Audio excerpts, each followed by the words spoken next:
Stardust crew. Greetings, friends and the Stardust crew. What's up? It's us. We're back again. I'm Hank. I'm Leeloo. It's nice to see you guys again. Yeah, and we hope that you're having a really interesting day. Hope you're having a day of some kind. Yeah. This is the third episode. Today we were gonna talk about your special idea. Yes, we are. So Why don't you present that? I have this incredible idea, and it's not just an idea; it's really a lifestyle, and it's called Mushroom as Wormhole. Good, great! I can't wait. I genuinely think I will be excited about it. Mm-hmm. It's just I've got a lot of questions. Which do you guys? I'm sure. This is all I have for I'm sure Stardust crew for a title so generally does, Hank. Yes, so it is I. If you could grab Cornelius, so that he could be present, I'm sure he really would like to know. This is our co-host Cornelius. Okay, so what's this deck we have today? We'll start off with a card. So this week we have the deck. The Orbs deck. It's the Orbs deck. Orbs deck, yeah. This is no reference to Marianne Williamson whatsoever. Okay, great. Just letting you know. Sounds like a Nordic word. This is the Orbs deck. This is the Orbs deck. Well, you're in luck. I hope so. This is mostly featuring angels, archangels, really cool stuff like that. Just like really sacred figures. Perfect. So this is going to be a reading to let us know, perhaps, the question we had about like who's here. In this old church. Oh yeah.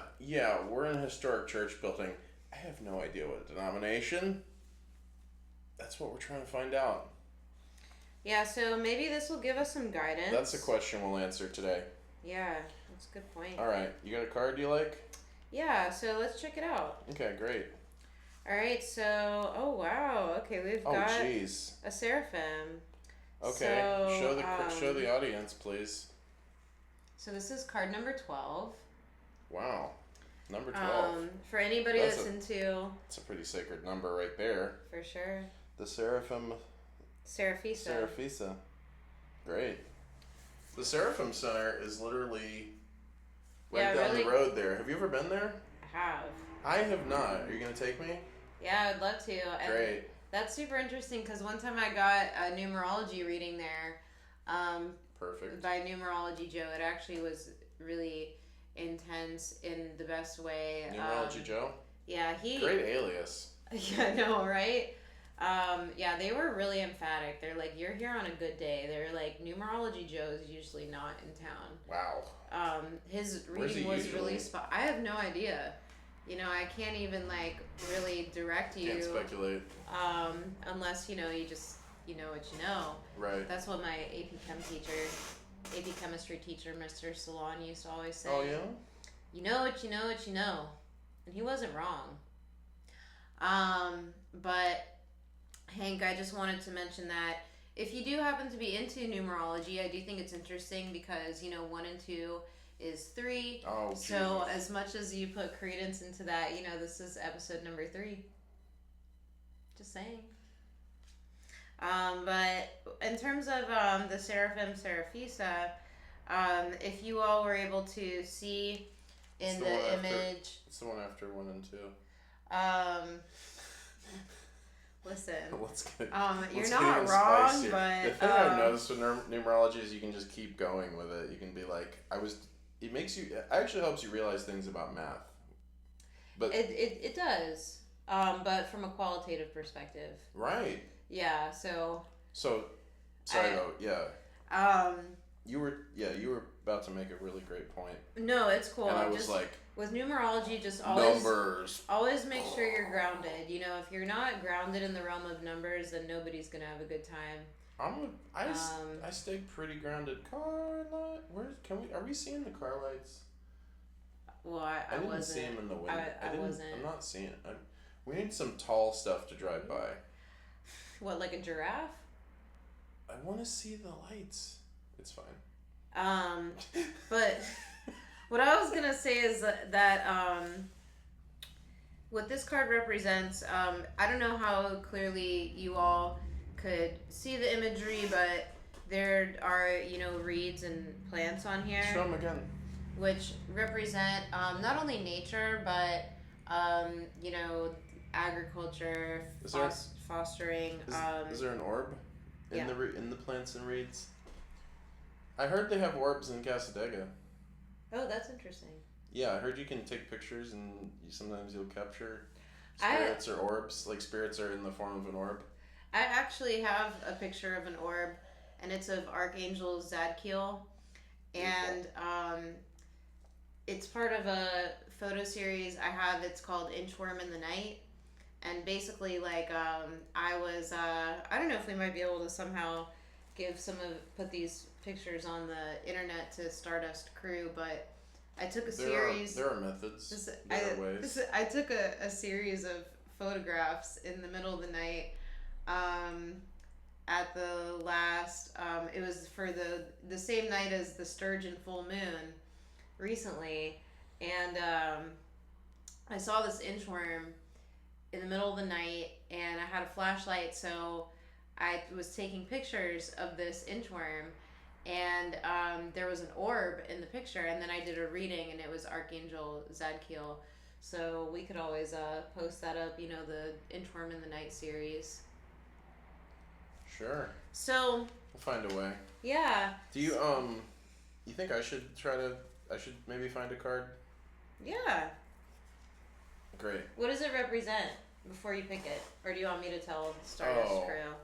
What does it represent? I wasn't ready for that. Maybe pumpkins? Okay. For the season coming up? There has been quite a change in the weather. Yeah, so I understand we're under a mutable sign now, which means the weather is changing seasons. We're on the seasonal cusp. Somebody explained that to me the other day. Thank you for explaining this. So, but basically the mutable signs occur when the seasons are changing. So when summer finally breaks. That's very interesting. So essentially we have the creation, preservation, destruction cycle embodied in the what we call the modalities of the zodiac. So a mutable, of course, is destruction. It represents, you cannot have fall without destroying summer. You cannot have winter without destroying fall. You cannot have spring without destroying winter. You cannot have summer without destroying spring. This is what the mutable signs do. Then you go to the cardinal signs, and that is the cardinal or sort of, primary era of that season when it's just, it's here. It's really finally here.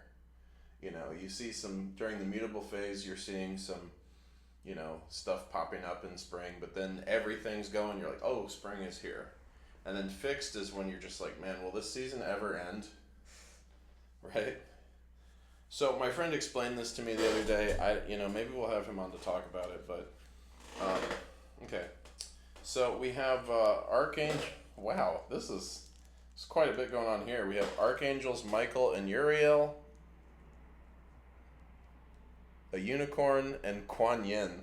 What? I love Kuan Yin. Wait, what number is that? This is number 26. Well, guess what? Here you go. What? Where'd you get this?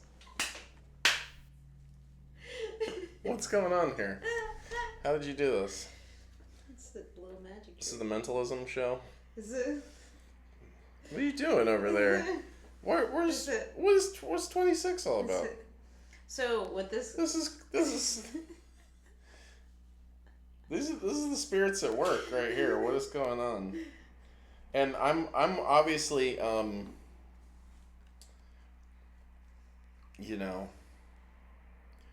have a Michael's one of my guys. I don't know. Yeah. I don't know as much about Uriel and unicorns and Kuan Yin. There's a lot going on here. Can you help explain this to us? Because I don't know. Yeah, for sure. So What this card is basically inviting people to imagine. Oh, by the way, 26 would reduce to 8. This is a hexagon. Never mind. It's all good. It is a 6. It is a 6. There's a stop sign literally right there. Okay. So there's our there's your okay. So let's talk about this card, 26. So what this card represents essentially, it's an invitation for you all to imagine that if you are a garden and there are seeds or plants that are currently planted in your garden, either rooted or beginning to root, some of them, really even most of them, may be in the quote unseen world. So this would be in the realm of religion, unseen, or when I say unseen, I mean to the normcore eye, like, to the muggle eye. So, to a shamanic eye, to somebody who is religious or spiritual, there's probably lots of ways that they see these beings. So in a similar way, there are many plants and crops and food varieties, things that feed you, that some people that are closed-minded might say, well, that's not real, or I don't see it, but it's there. And just because the normcore folks might not recognize it readily, that doesn't mean that it doesn't exist. And in fact, those things are likely going to really bolster and support you in the next week, if not in the next coming weeks in your life. Great. Well, 6 divided by 2 is 13. Yep, it's 3, and then today's the 3rd. So, it just never ends. Listen, you gotta do numerology in a grounded way. I like that you're the one promoting the groundedness now. That's fun. I always am the most grounded. You're the grounded. I'm kind of I sort of see myself as the Kapha dominant force here, but so Kuan Yin I didn't know too much about. Yeah, she is really powerful. She's like this mother figure of compassion. So I think, in many ways we all, want to cultivate that in our lives. I definitely feel like she's a mother figure in my life. Uh-huh. I saw a giant Kuan Yin statue in Thailand. I think in Karabe. It was really stunning. Like you were over there? Yeah, back in 2018. Oh man! And we're talking chilling. Huge Kuan Yin sculpture. I was like, okay. Really incredible. Wow. And we need more Kuan Yin in our lives because she's often been very marginalized in the society that we live in because people who are very closed-minded, they don't like maternal energy. And when I say maternal, yes, there is undoubtedly the feminine aspect to it. However, like, we have to think feminine or anybody that can raise children. You can't have somebody that's cold-hearted raising a child. So that means we'd like to avoid that. That means we're all cultivating that sense of warmth. Beautiful. In our bodies. It says here the name translates to the one who hears prayers, or the Lord who hears and sees all. There was I guess I should point out to the audience that this is a figure as a bodhisattva. That seemed to be the key thing I was missing. Oh wow! At the beginning. I didn't. Some people. We're all bringing different expertise to the table. Well, I'm not as steeped in some of this Eastern stuff as many others are. I'm just like, slightly above average steeped in it, you know. Well, I think just one thing that you might know a little bit about is like I feel like it's very poignant to not necessarily see Kuan Yin in contrast to the goddess Kali, but just to kind of notice those two figures. Because as a woman, the way that I relate to both of these, you know, goddess figures, female deities, is that, you know, there's been a lot of times in my life, particularly in the past, where I really had that Kali energy, and I'm basically like, you know, everybody who's gonna be an asshole to me can like literally go someplace else. Yeah. Like just really, you know, angry expressing it and justifiably so, you know, like kind of like raising my voice a lot because people were really being mean and, you know, just really justifiably being like, get out of my way.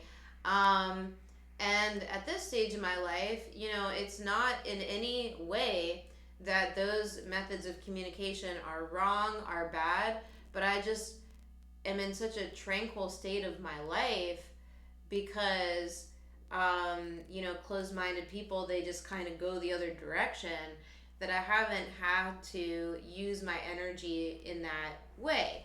So it is in no way wrong to very adamantly, you know, defend yourself, say what you need to say for the sake of justice. However, I just haven't needed to do that because it's been more of this Kuan Yin place of like, okay, well, all the tanks are taking care of it for me. You remember, like, I'm saying that because you talked about tanks. Yeah, I'd be tanking. Like, I'm tanking out here. I embody a lot of Kapha tank energy. So could you explain that a little? Because I just feel like all the tanks in my life are kind of like taking the brunt of... Yeah, as far as Ayurvedic bioenergetics, we have the three energies, you know, or forces, Kapha, Pitta, and Vata.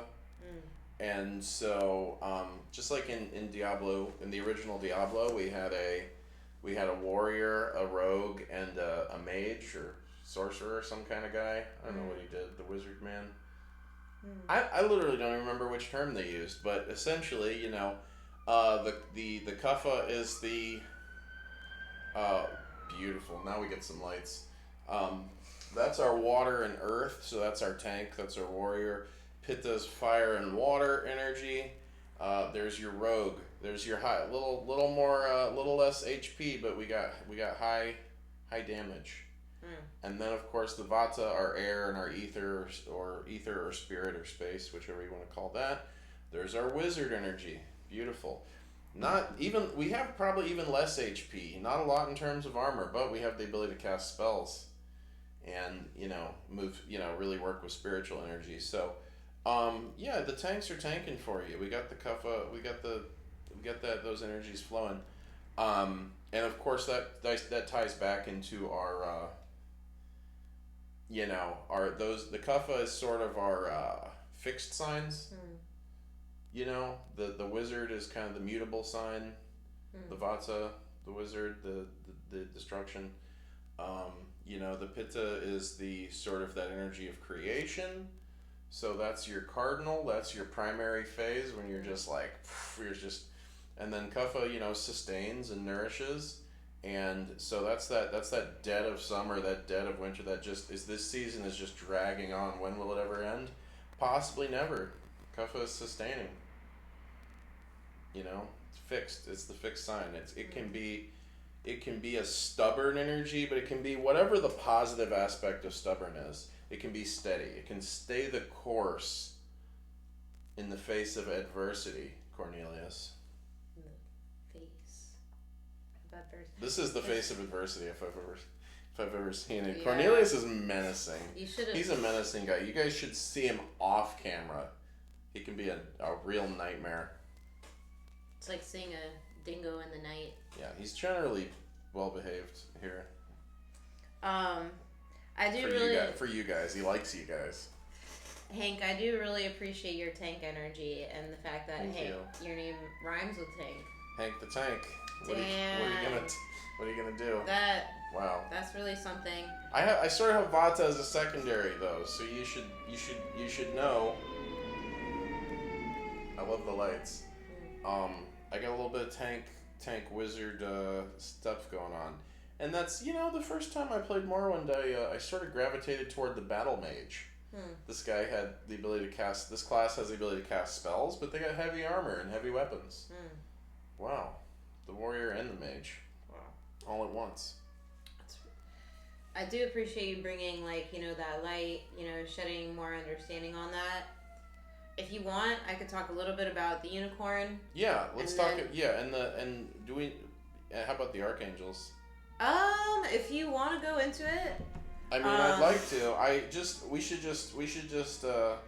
Yeah, there's. We got more lights. Something bad is happening, but I enjoy the lights. Okay. It's a fire. Somebody needs to fire put out or a rescue, but hey, we're grateful for our first responders out here. Yeah. Because honestly, I'm not.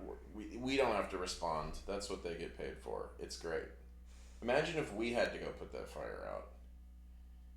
It'd burn half the city down. Because we're busy. We're doing this. We don't. You know what I'm saying? I'm not saying that I wouldn't do it or that I wouldn't help, but I'm definitely grateful for their service. I'm just saying, no, we should. We could do it. And we should, because we have a lot of sustaining and healing kapha, vata energies that we can apply in a lot of ways. I'm just grateful that we're not being called to go do it right now, and that we have those people. They're really cool. Yeah. They can be beautiful archetypes. They can really. I can listen personally. This is my thing. I can map anything onto the Tridosha, and because I do, that's what I do all day. Okay. When I see a trio, when I see a trilogy, when I see a trinity, I just go, oh, I got a map for that. Wow. This is what I do all day. Well, I'm really glad, and I wanted to say I love the way that you're holding the lights. But yeah, just to recap, Kuan Yin, we got embodies mercy, healing, and protection. So I imagine that these other archetypes we have here are these entities, beings, which I would personally say are real and archetypal beings. But that's of course up to everybody. Everybody's gonna have their own interpretations of that, No, I would agree with that. And what I wanted to say about the unicorn, so essentially, for myself, what this represents is both our eternal selves as well as the way that the Akashic records are able to record our existence and the way that we move through life. And so if you think about the way that the Akashic records record our existence, past, present, and future, maybe in vibration and symbolism is how I would probably see it. And then you think of this as arguably a mirror, a reflection of our eternal self experience, our part of ourselves that is eternally present and also aware of past, present, and future.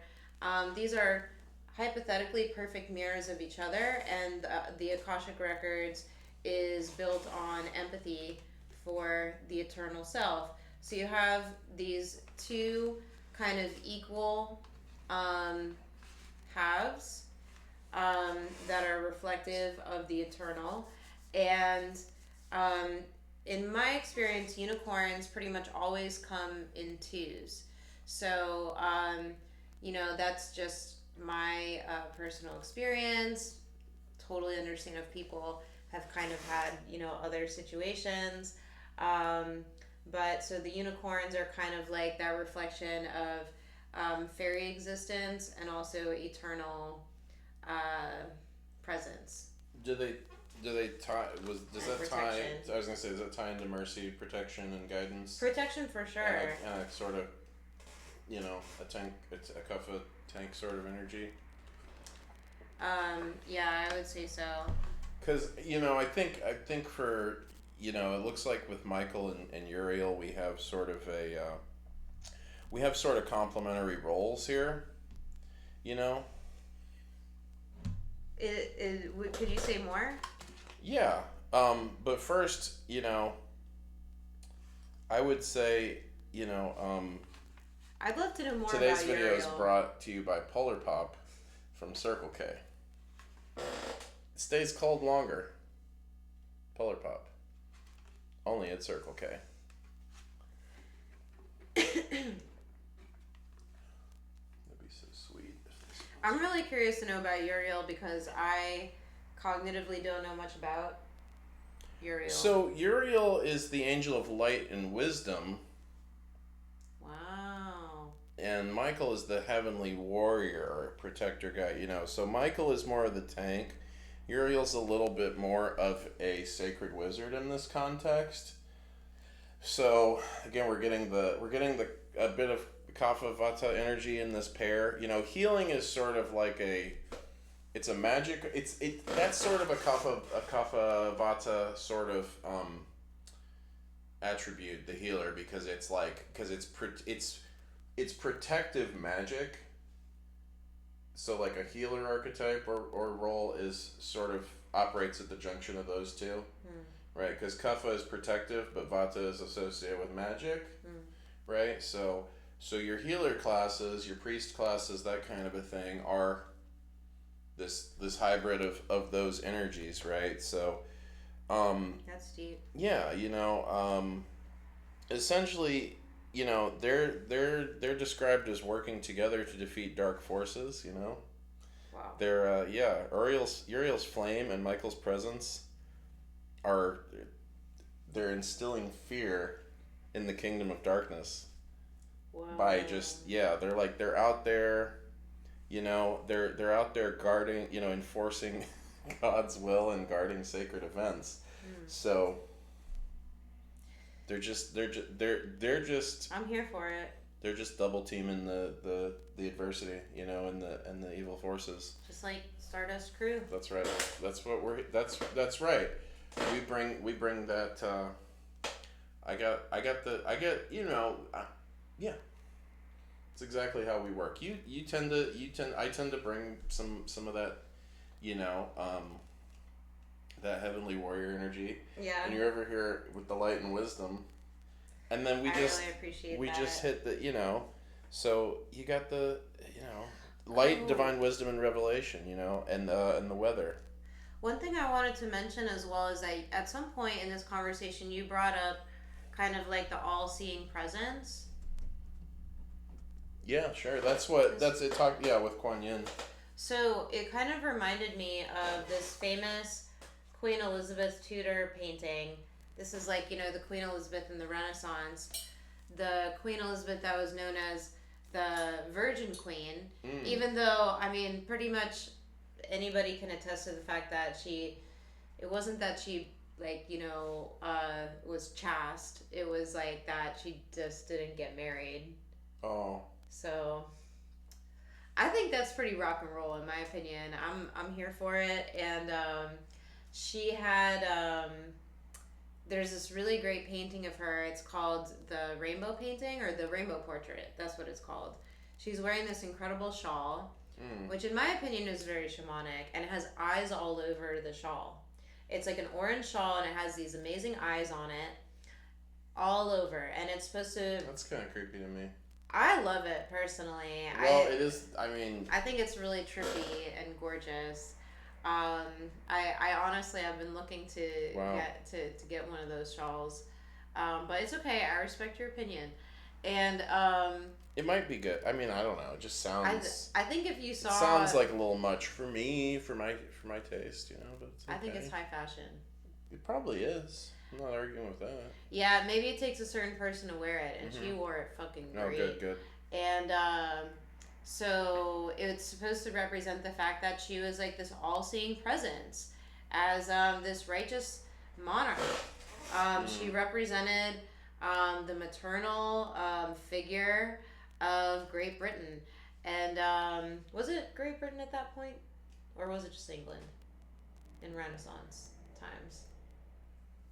You know, I'm not super up on the British history. I'm gonna say England. I really ought to be, because maybe it was all Great Britain, but you know what? England is a safe bet. I don't know if when did they merge? When did them? I have no idea. When did them and Scotland start? And Ireland doing it together.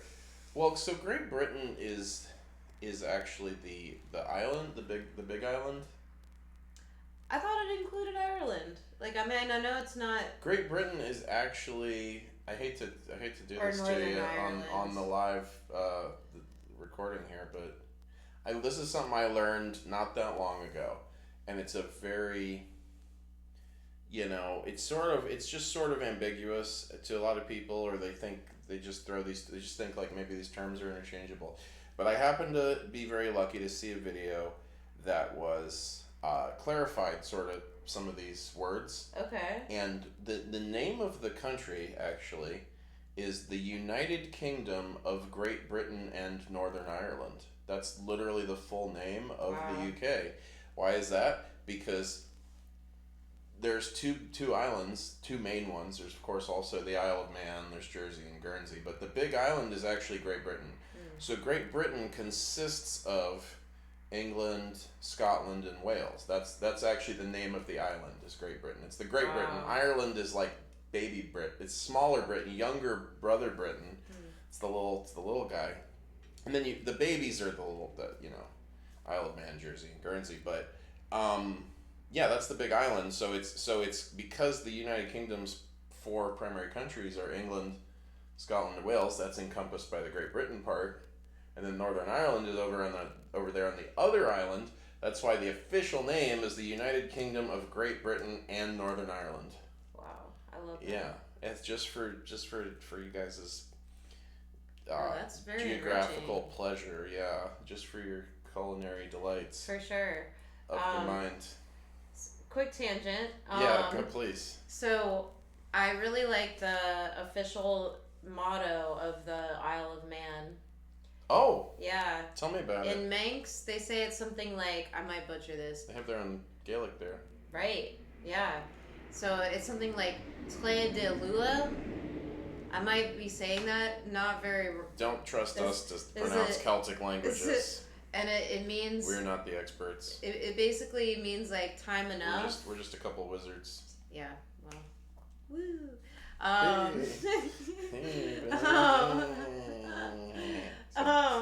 It basically means time enough, and like basically like you don't have to rush through life. Life always gives you enough time. Okay. We're talking about life here, that sense of vivaciousness. Like, we're not talking about any of the forces of closed-minded terribleness. Like, we're talking about the vivacity of life. Yeah, time enough. That's interesting because a big thing in Swedish culture is lagom, or it just means enough, kind of. And that's a big like guiding principle in Sweden. Is like, do we have enough? Good. Okay. We don't like. We're not going to be concerned with excess. We're just going to make sure we have enough, and then we'll be all right. Wow. It's kind of like. That's deep. I'm telling you, man, I've been longing for a good Lutheran potluck. It's what my heart desires. I just want to dig into some hot dish, Nail you some guys theses. ever just with a good plate that you brought to the table. Yeah. Like, dish on that, Catholic Church. Right.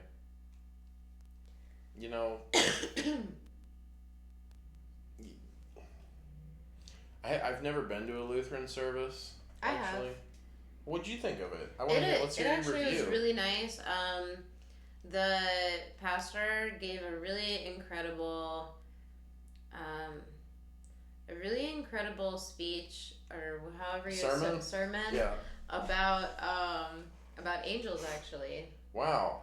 And it moved me to the point that I cried, and that was a big thing for me, because I was raised Catholic, so I did go to Catholic church. Did you cry there?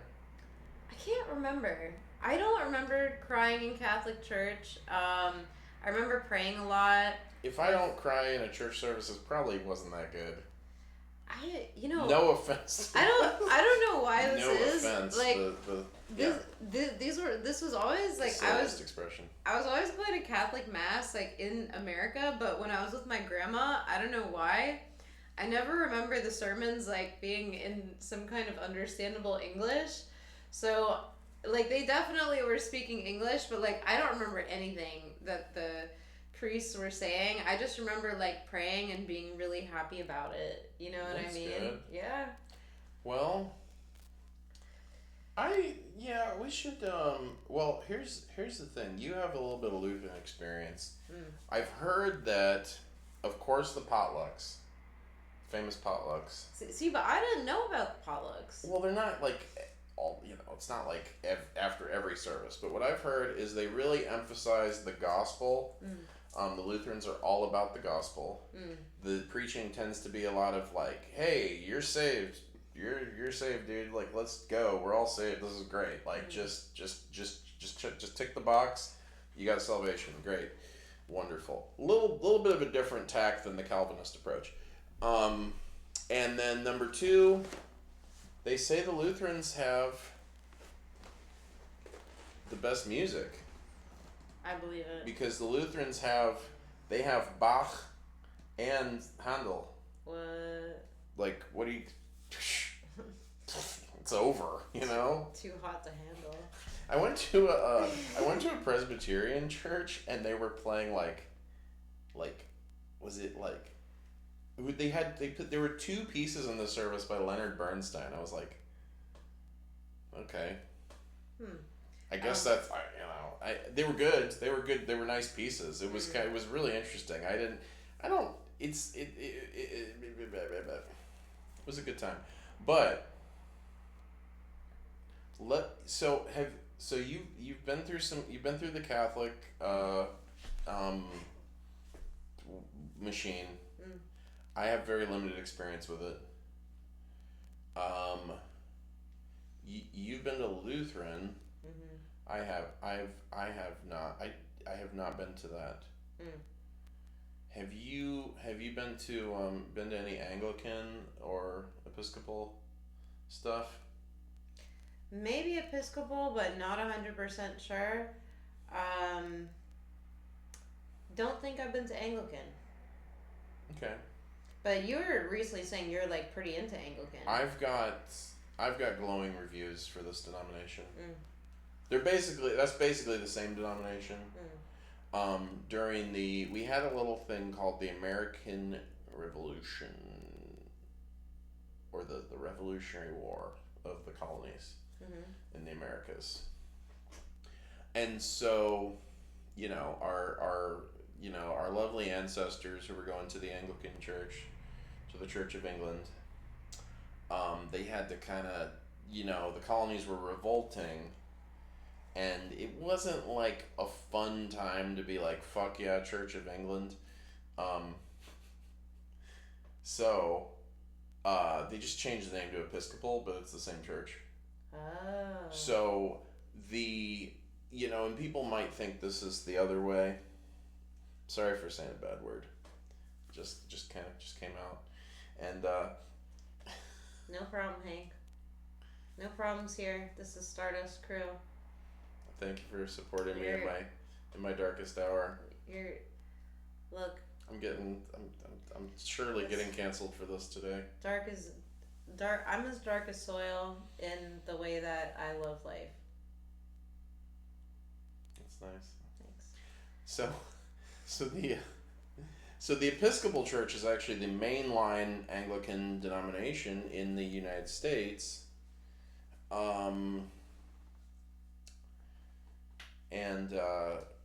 It's actually the Episcopal Church, or TEC, is actually in full communion with the Church of England.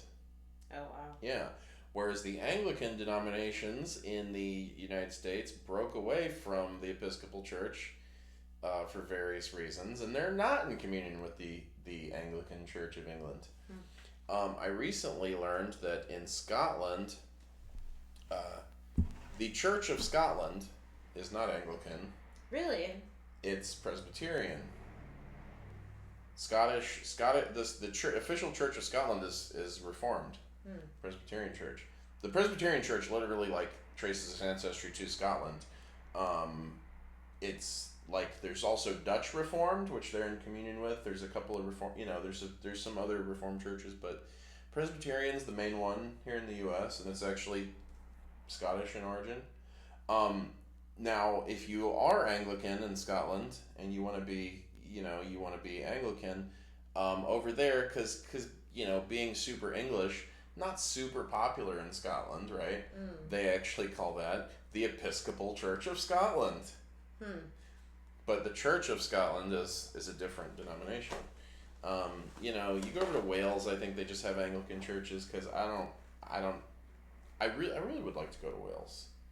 Apparently, really cool. Cardiff has a really nice cathedral, and it's kind of a chill town. Oh wow! Yeah, and it's not super far from London if you want to like grab one of those cheap Orlando to London flights. Okay, well that's good to know. Yeah, I've really been wanting to go to Asia, but you know what I realized is England is a lot closer to here. So I was like, maybe I'll just go to England, and we'll just do Asia later, and I really just, I used to be such a tripster, and I'd be like, oh, everybody's going to Vietnam now. Let's go to Laos, like, oh, everybody goes to, Bali, like, let's go to some, go to Java or Sulawesi or something, but like now I'm just like I want to go to like the most basic bitch countries ever, like Japan and England. I'm just like completely. I'm getting old. I'm losing my edge. I mean, even if somebody that is a little simple brained might not understand that a country they see as cliche is going to be as complex as so many places. That was awesome. Exactly, and it doesn't mean that you have to be limited to the little touristy areas that are like, a puddle level of depth existentially, and right. Buco's more expensive.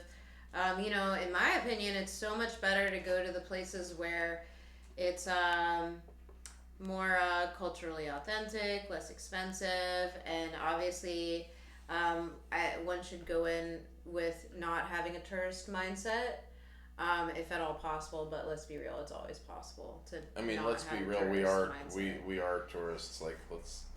Okay, but like if you get into the vibration of like the land where you go, then you can just like be with the land, and the people in my experience tend to just be like, oh, you're just one of us. Yeah, but that could take practice. I would just be a little cautious of the. Well, like what I'm trying to say is like, don't go to Thailand and expect that you can just wear like a bunch of skimpy clothing. In America, that's no big deal. Mm-hmm. That's totally fine. Wear whatever crop tops you want. You're not you're not getting away with this over there. In Thailand, for example, is a mostly Buddhist country, even though obviously there's going to be a lot of different faiths over there. And as a result of that, if you do a little bit of reading, you find out that you really shouldn't wear skimpy clothing unless the Thai people that you are in the immediate vicinity with are like, no, it's fine, we're cool with it. You really should kind of cover like shoulders and not wear super short stuff. What about on the beach? Should I wear full monastic robes on the beach? And hey, if you want to go full monk.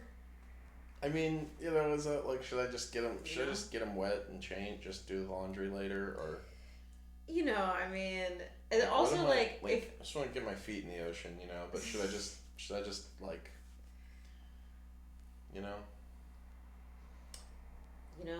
I feel like that Because I haven't been. You've been. I haven't been. It just depends on the day. I did go to the beach, but it wasn't a touristy beach. Perfect. Because we're above that. Like we're not. I'm just saying, like, I would. Yeah, go ahead. I just think if you're going to another culture, you might as well do a little bit of research about what is respectful, and maybe like what's like the dominant faith. Like I thought that the Buddhism, and these are my words, I thought that the Buddhism in Thailand was like really like rock on, like really like hardcore in a great way, because the monks used to be at all these like tourist areas with these huge signs that said like Buddha is not your trinket, and they were holding it up for like all the tourists, like to hopefully help them see to some iota. I'm really hoping that like mindfulness and meditation is not about buying a keychain or putting it on your Instagram story. It's not about you. Is like if you're gonna get like one thing from like meditation and spiritual practice, losing your sense of self in the grandiosity of the universe is like a great place to start, because we sort of we overparent ourselves a little bit. We make ourselves this little only child of the universe. We get stuck in our own head, and then we just helicopter our own psyches, okay, and let go. It's all about surrender, and remembering that you're a reflection of divine light. You're just one little aspect of the universe. Just one little piece. Lose yourself in the oceanic boundlessness, right? It's literally you can have Instagram, get your little clout. You can get your Instagram clout. You can have a YouTube channel, and you can talk to people for an hour, and they might not even make it all the way to the end. Maybe maybe nobody, like, maybe you get to, I hope you guys are in the deep end. Thanks for being here. We're 47 minutes in, and we love you. Yeah, and y'all are real. I like sitting in the deep sometimes. This is a great place to be. As I did want to say, so since we were talking about denominations. Yes. So I was raised Catholic. I'm half Italian and half Polish. The Polish side is also very like Slavic and stuff. So that's the most Catholic. Yeah, you're one of the most Catholic beings imaginable. It's funny because I definitely thought about being a chaplain, and maybe, who knows, maybe I still will at some point. I think you are a chaplain. Yeah, I really feel that in a big way. Maybe like the difference between chaplain and shaman is context and level of, there's that scale we talked about. Where this with dogmatism and ferality. Yeah. I'm a feral chaplain. That's kind of what, maybe that's what shaman is. But that's a thing I have, and that's the reason I'm, that's why I'm on YouTube and I'm not in seminary, because when you go to seminary, they really just, I think they hammer the correct stuff into your head, so you don't go around and commit heresy. I might, this might be the heresy zone. I don't know what's gonna happen. You know what I mean? I don't know what churches, temples, or corporations are gonna do to me because of the silly stuff I say on this channel. I don't know. We're casting it into the wild and reckless unknown.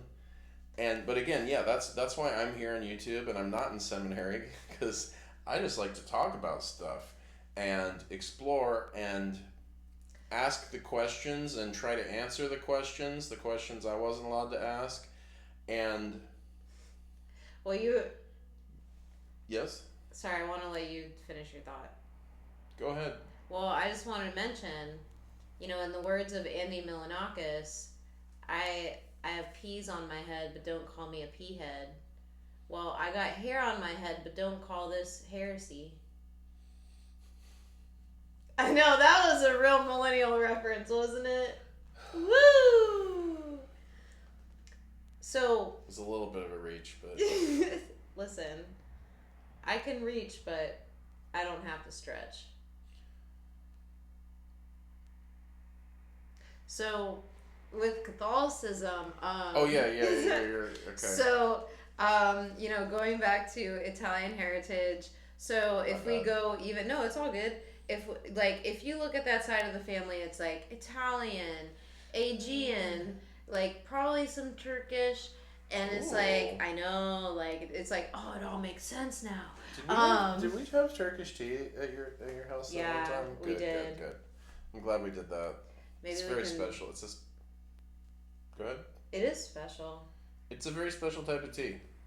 And maybe we can bring some to Stardust Crew in the future. Mm-hmm. I recommend it. Go get some Turkish tea, guys. Yeah. Do it right now. Go buy Turkish tea. Find it at the store. Go to the international market. For sure. Right now. Go. Have yourself a cup of Turkish. Right now. Take your phone with you and continue watching the video while you drive to the international market and buy yourself some Turkish tea. Start with some Çaykur, Turkey's nationally state-owned tea brand. So anyway, you're super Catholic. So, I'm and fair. Turkish and wild. I'm feral, yeah. Wild, you're in full heresy. You're. Have you been excommunicated yet, or are you still waiting on that to process? That's never gonna happen. Okay, good. So if you go back to the Mediterranean region, we go all the way. That's where I would love to go. Is it? Hell yeah. I mean, if we're already in England, just keep going. So just keep going. Which I could talk about that, but I'm gonna hold that thought. Yeah. So if we go way back in the Mediterranean region, when everybody was friends, although a lot of them really are still friends. I think they're more friends now. Yeah, right. Have you looked at European history? What are you talking about? Go ahead. So I wanted to talk about the ancient Mycenaeans. So Mycenae, if you look at that first part, it's Mycena. So mycelium. So it literally comes from, and this is such a perfect I feel aesthetic symbolism. It literally refers to these mushrooms that bioluminesce in the dark, and they create their own light from the way that they decompose this organic material. So what happened was that you could say people, the humans, they were in perfect communication at that point of ancient history, because it was super advanced shipbuilders, everything. They were actively communicating with these mushroom creatures, and I'm not necessarily saying what people consider right now to be medicinal, and I'm not saying that they're not what I'm trying to say is the people were in contact with. Yeah, we're not endorsing anything here. Right. Okay. But they could be totally sober. That's what I'm trying to say. It sounds like there was some contact with entities. Yeah, of these creatures that were the mushroom spirits, and across different cultures, they're called a lot of different things, and essentially these fungus creatures were saying hey, we are the arbiters of empathy, of being in harmony with the ecological world, and those are the foundations of how you should establish human society. And so in reverence to us, you will call your group of people basically the Mushroom Society, hence, or otherwise known as the Glowing Mushroom City, otherwise known as what we now call the Mycenaeans. That's wild. Yeah. I too have communicated with, you know, with the spirits, with the creatures. entities, the creatures, and so the aliens, with the angels. Just with a fungus-based understanding. That's what I'm trying to say. Right. So, hence the idea of mushroom as wormhole, and you can go into a deep meditation, a deep visionary space, where you're in kind of that like purplish indigo realm, where you're basically in the substrate and the soil of life, and essentially you can learn from like all of these shamanic creatures, have visionary meditations while you're completely sober. It's like, I'm not trying to. I can see purple. The purple team recruited me, I think, as I told you, but Purple team. I frequently see purple without chemical assistance. That's cool. Like a little flash. No, it's like sustained. It's like eyes closed. Oh, nice. I actually had I can share this. I've been going to soaking prayer. I told you a little bit about it at the Anglican Church, and I'm not gonna say her name, but a lady who is a deaconess of that church. She gave the talk one night, and she prayed with me. Wow. And I got visuals, mostly that light, mostly purple light and that type of thing, and maybe some other mild colors. But I got closed eye visuals while she was praying over me. Wow. And that's powerful. I haven't typically had that experience. One of the factors may be duration. She really went in and really prayed with me for a long time. I'm sure that's a factor.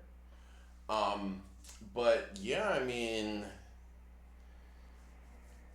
that was a first with that situation. It was cool. It was very we're trying to find. Any church or organization that's really skilled at dialing in the Holy Spirit. I'm there for it. The ones that there's ones where I feel like they don't do that so much. Not, that's less for me. But there's different ways, there's different methods and approaches to do that. There are many paths toward one ultimate source creation energy. That's a really great way to deliver it, and talking about, kind of finding that some type of centralized magnetization, maybe. So if we imagine like wormholes, this celestial experience that can transport us into different dimensions or across, a very large eon of space and time. So if you think about what a mushroom or a fungus creature does, they help to decompose, something that is passed on. I guess, if it is a tree, it doesn't necessarily have to be dead, but it could be kind of like how we shed skin. There's going to be old layers that are ready to be decomposed back into becoming soil. And so these fungi and mycelium are processing all that genetic material, which, if you think about it, is memory. And if you think about all of this really cool research that has become more and more and more like exponentially prolific over the past couple of decades about epigenetics, this idea that memories are passed down across many, many, many generations. So if you think about the way that mushrooms can literally digest and understand in their own livelihood and language all of these memories that other creatures have experienced, and the mushroom creatures hypothetically are a perfect example of empathy and compassion in terms of ecological life forms. So they hold all this understanding, and they can pass on prayers, intentions of all of these life forms that have gone through nature and time. And so a mushroom is kind of like going through a wormhole, because you're going through all of this epigenetic like downloads or like processing, and it's kind of like going into some type of like different time understanding and space, because it's an entire wormhole of like another existence, a form of empathetic understanding. Has that creature been in this particular plane or across many different planes, which could include this one, this earthly plane, or even something else? So that's kind of a beginner's explanation, or just like an introductory story into mushroom as wormhole. Okay, great. Sorry it took us so long to get there. But but now it's juicy.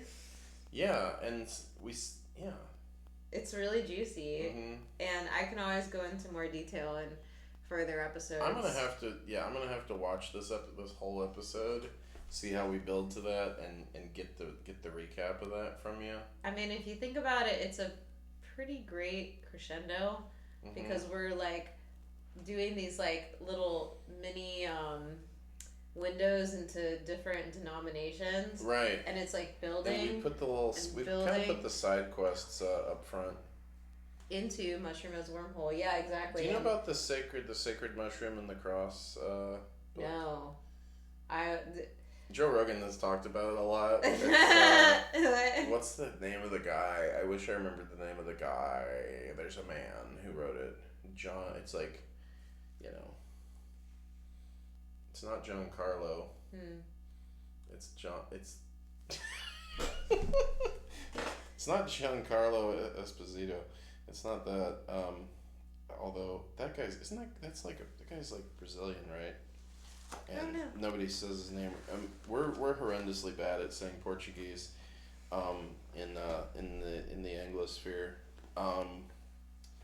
John Michael Allegro, is that it?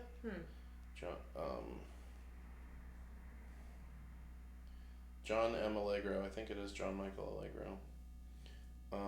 Yeah, that's a fun one. Oh, but it's Amanita. That's what's really interesting. Oh, those are such gorgeous mushrooms. My dad took some spores from those mushrooms somewhere. I guess he found them locally. Great. I think just for hobby. I don't know that there's any found in Florida that are. There's a few. Just because they're aesthetically pretty. Yeah, well, there's a species or a subspecies that is found in North America, but I think you got to go to Georgia and up to find it.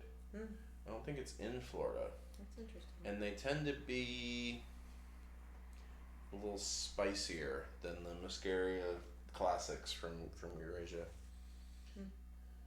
Well, Cornelius says that he's got to go to sleep soon. Yeah, of course. But we'll come back and we'll talk about Santa Claus and the archetypes behind that figure. Yeah, that'd be really cool. Perhaps I can do a little research on Saint Nicholas, the historical figure, and see how that merged with the archetype of the mushroom shaman from Lapland. Coca-Cola. I would love to know. Did you see my eyes? It's getting big. I'm excited.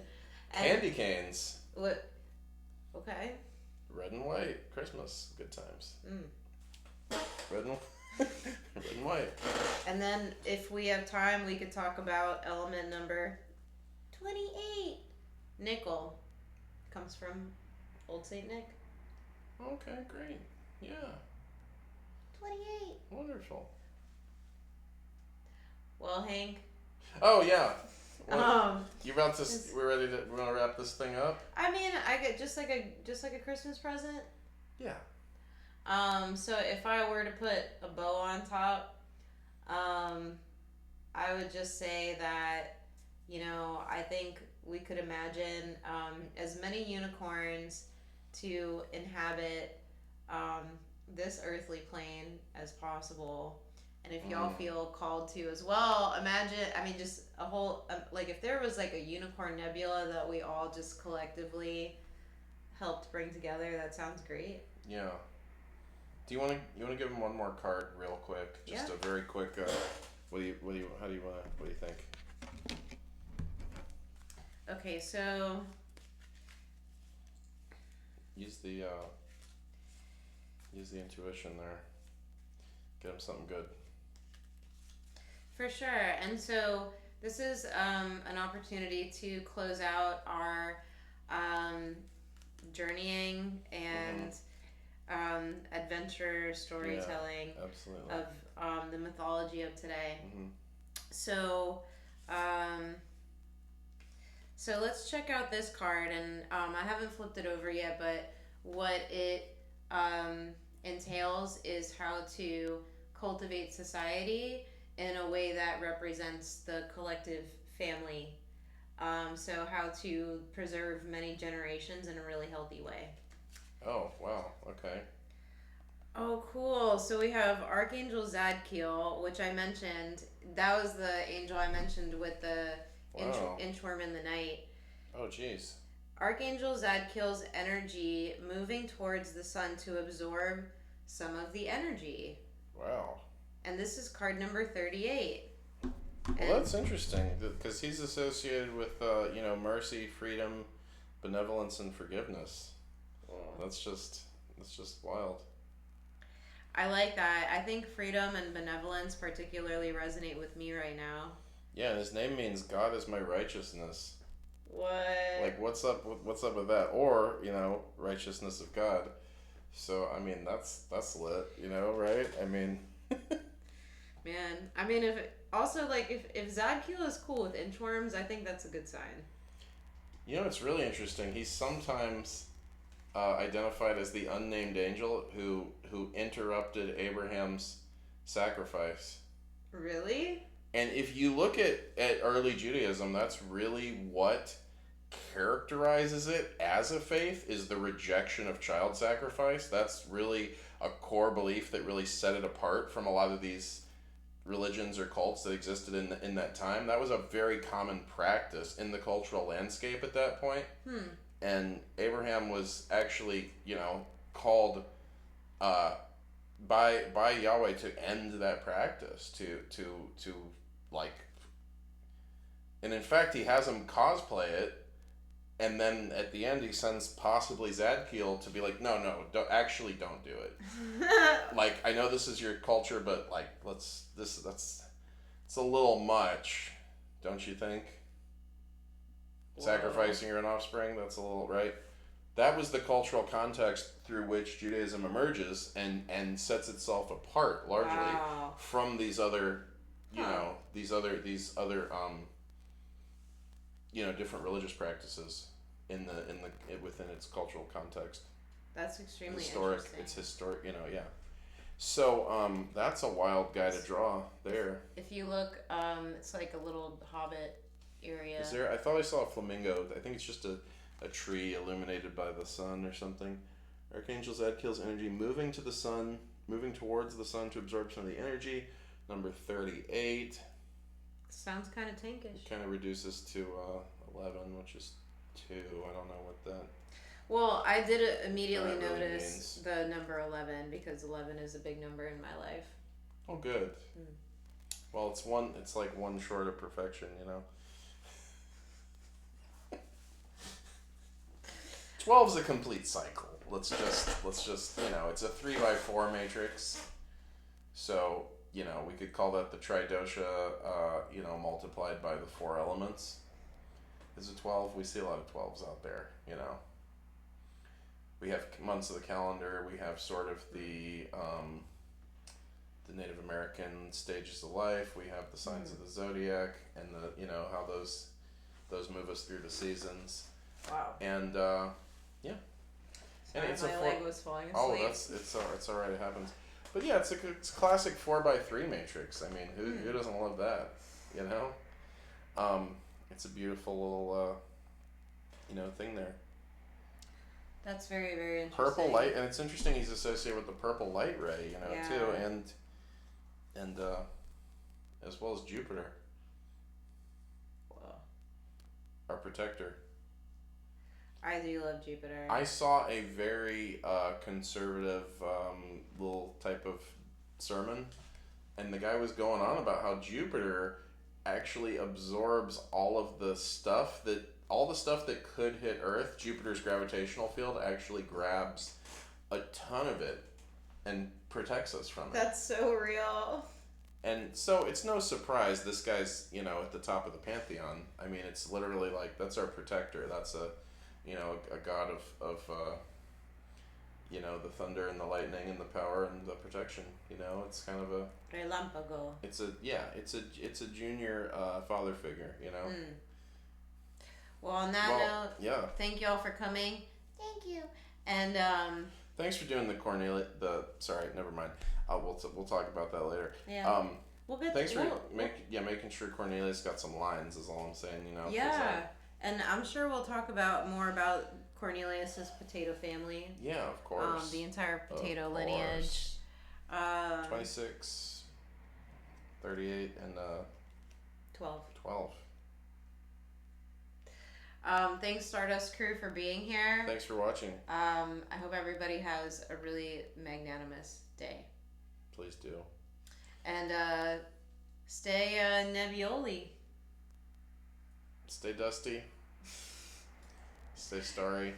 Drink a lot of Starry. Today's episode is brought to you by Starry, and of course, once again, Polar Pop. Only at Circle K. All right. Stardust crew signing off.